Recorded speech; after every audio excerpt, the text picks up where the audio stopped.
To Kilot, charot. Papunta kami dulo. Alangan, saan ba kami pupunta? Kundi sa dulo, para kami ang bobo dyan.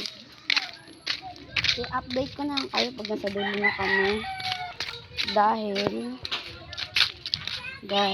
maubos na ng oras. Para ka naman bobo dyan. Oo, nakita mo, wala pa kami sa dulo. Nandito pa lang kami, naglalakad. Para kang bobo dyan.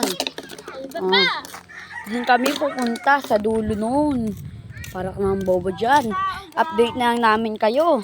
Babu! Hi mga kincharot! Wala ka ba kami sa dulo? Doon pa lang kami. Papunta pa lang kami doon. Mag-shoutout na kami. At magkukwentuhan pa kami doon. Shoutout muna pala kay Mike. Hindi ko nakuha yung ano niya kasi nagpa-shoutout lang siya. Para ka naman bobo dyan. Shoutout sa'yo. Sino magpapa-shoutout sa'yo? Wala eh. Wala. Mike ka lang be. Baka naman part 2. Part 2.